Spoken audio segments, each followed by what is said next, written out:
I'm here and wish you luck and everything. He goes, John, you're here, and you're not late. That's a pretty good Don Rickles, by the way. Thanks. Johnny Depp's hilarious impersonations of celebrities broke everybody. I told them to build me that wall. I want a sensational wall. A fabulous wall. I don't remember what the question was, but it doesn't matter because I'm not going to answer it anyway. These are Johnny Depp's funniest impersonations. Depp's Trump voice on Ellen. So it's great to see you. You were here a year ago, and you were doing a Trump impression. You did the thing for Funny or Die. You do a great Trump, a really great Trump. Thank you. Yes. I don't know. That might not be good. It might not be a good compliment. I don't know. But you are very talented. Nobody could be more presidential. It's fabulous. Depp explains the Trump voice on Ellen, then slips into it like a party trick as he makes Trump's sentences sound like puzzles that even the speaker doesn't understand. If he ever stops doing it, though, would you do it on Saturday Night Live? Sure. You should. Yeah. Because then, basically, Alex done all the work. I can just copy him. Yeah, exactly. And he didn't think he could do it. He kind of just decided to try it, and he's really good at it. Johnny does Al Pacino. Al Pacino worked together, and Donnie Brasco. Yes. Yeah, boy, that's every time I see that, and you can't not watch it. Don't make any difference where you get into that movie. You got to continue. But you've probably never seen that one either, have you? Depp's Pacino story on Letterman is built around confusion, not just imitation, as he explains working with Pacino, then slides into Al, repeating a joke Depp couldn't understand. Here's Al used to, he'd lean over and he'd go, John,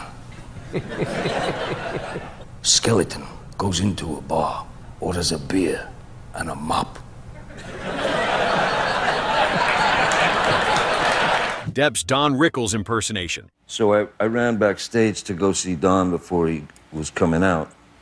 I run back real quick, and he's sitting in a chair, and I said, hey, Don, I just want to let you know, I'm here and wish you luck and everything. He goes, John, you're here, and you're not late. Depp's Don Rickles impression brings out that gruff, fast old-school rhythm where affection and insult arrive in the same breath. That's a pretty good Don Rickles, by the way. Thanks. Hey, listen, he would be so tickled if you played him in a movie of your life. Well, I then said to him, I'm going to go back out to the seat, let you do what you got to do. I'm just going to give you a kiss before you go out. Kiss, Mm-hmm. So, as I go to kiss him, I said, by the way, I have a little herpes breakout.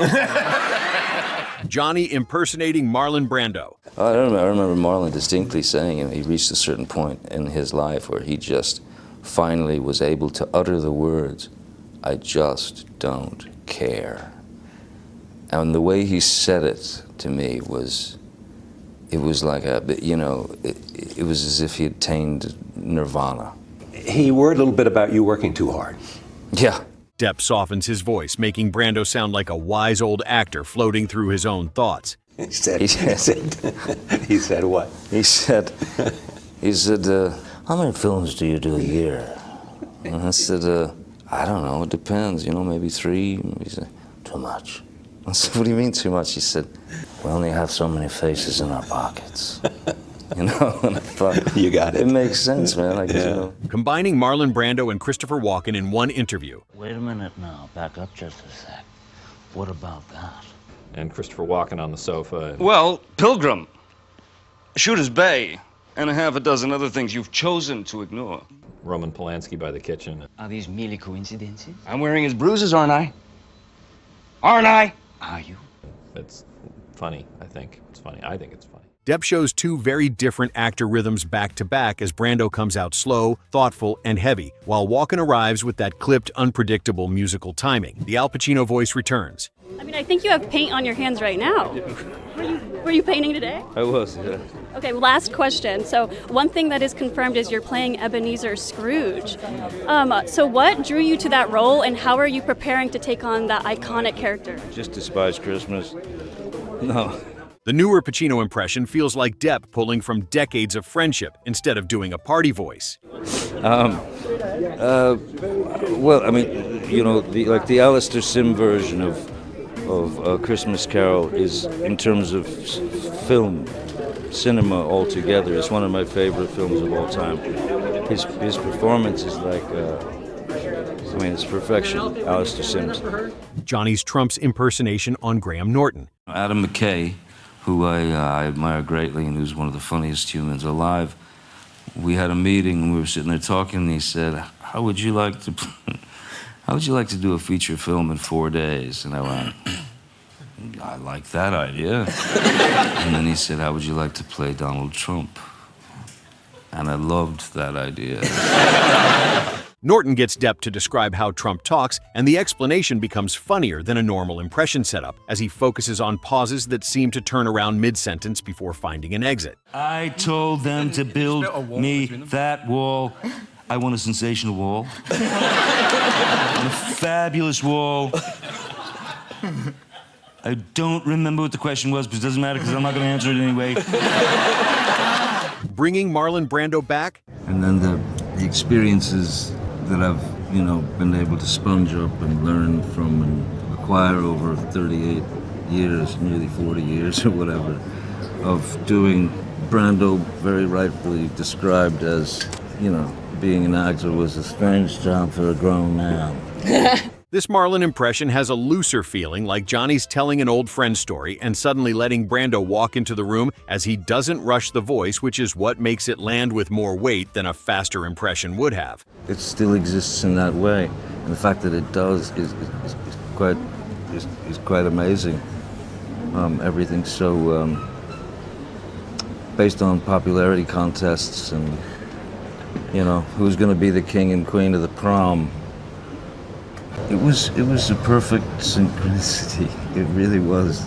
The pauses stretch out, the tone gets heavy, and the whole interview briefly changes temperature in a way that catches the press room completely off guard, telling Jimmy Kimmel how he built his Trump voice. You impersonated Donald Trump. That was pretty spectacular.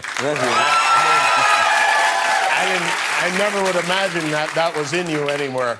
You know, when I spoke with Adam McKay and Owen Burke, and they were talking to me about doing it, they said, how would you like to make a feature film in 4 days, because we have to get it ready for the Iowa caucus or something, and, you know, how would you like to play Donald Trump? On Kimmel, Depp talks about the Trump role with a relaxed deadpan that makes the whole story feel even stranger, as he describes taking on the part like it was just another bizarre character assignment, then lets the impression sneak into the conversation without announcing it. Jimmy gives him the perfect late-night setup, and Depp answers with that squinty, declarative Trump rhythm that the room recognizes immediately, even before he fully commits to the voice. You never imitated him before? Never. No. I just assumed they'd seen you do it at a party or something. They said, oh, that's great, we should make a movie around this. No.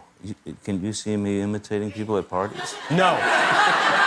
But it's so good. It doesn't seem, I mean, it seems like something that you at least had a running start on. Well, I got a feel for him because he's sensational. Absolutely fabulous. The funny part is how casual he sounds while discussing a full physical transformation that made him almost unrecognizable in the finished film, Shane MacGowan's Slurred Irish Mayhem. I'm going through various, in my mind, I'm going through various stages of hangover over 30 plus years. And I will say that in terms of, you know, there's the gravity of the throbbing gristle in your head.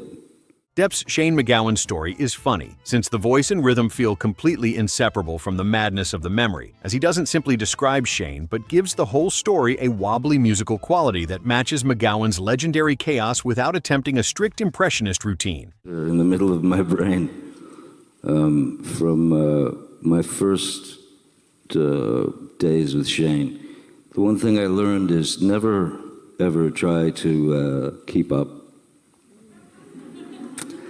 with Shane MacGowan or Hunter Thompson, for that matter. You don't try to keep up. The delivery has affection everywhere in it, like Depp is laughing at a friend he still clearly respects, even while making the friend sound like a beautiful disaster operating on a frequency nobody else can quite tune into. There was, when Shane did, I believe, his first solo record. The time you blew up the mixing desk, that time. That's funny. That's the story. She just told it. There it is. The humor comes from the way he lets the moment ramble, then tightens it with a tiny vocal shift, showing that his storytelling style can do more with implication than a direct impression might accomplish through cleaner execution. Shane's personality seems to enter the room through cadence alone, not through a perfect recreation of his voice, making the whole thing work as a character portrait rather than a party trick delivered on demand. Hunter S. Thompson's impersonation chaos. When in terms of creating madness, I want to talk about life experiences, and when one talks about madness and your life experience, I think we cannot not talk about Hunter Thompson. And Yes. talk about, yeah. He deserves it. Thank you. Depp talking about Hunter S. Thompson always feels like half interview and half campfire story from a dangerous friend group, as when he leans into Hunter's rhythm, the humor comes from the sudden mix of intelligence threat and total disaster that Thompson managed to make feel like a coherent lifestyle choice. Hunter was a lot of things to me, and when I met him, it was at the Woody Creek Tavern, and which I've been to. yeah, I took Stephen Hawking there once, actually. Yeah, I did. Anyway, that's a different thing. Anyway. man. Wow. To have been a fly on the wall. He doesn't do a loud cartoon voice since Thompson's world already sounds unreal when Depp describes it with the right attitude and the right casual relationship to impossible situations. The shotgun and explosive stories give him the perfect material to echo Hunter's wild cadence without needing to announce the impression or frame it as a performance. Depp's face has that specific look of someone who knows the story is completely insane and also knows he personally lived through it, which is a very specific expression that can't be performed by someone who wasn't actually there. The impression is more attitude than strict vocal copy, but it still carries Thompson's reckless energy and the specific quality of a man who treats danger as the natural medium he operates in. It's a funny segment since Depp makes literary chaos sound like a perfectly ordinary afternoon spent with a friend who happened to own significantly too much dynamite and thought nothing of it. His Hunter stories close this list perfectly since they capture the deepest version of what his impressions actually are, which is not celebrity imitation, but the act of letting someone who genuinely mattered to him briefly inhabit the conversation, rather than simply being described from a respectful distance. Depp's Thompson impression works because it's not really an impression at all, but the specific way a man sounds when he's telling a story about someone who shaped who he became before he knew it was happening. Johnny Depp spent 40 years building a private collection of voices, personalities, and rhythms from the real people he actually knew and admired. And when those impressions finally surfaced in interviews, they were always funnier and stranger than anything a trained impressionist could have manufactured from the outside looking in. These 11 moments created unforgettable television memories that fans still share and celebrate years later. Which Johnny Depp impression do you think was his absolute best? Be sure to let us know in the comments, and don't forget to subscribe to the channel for more.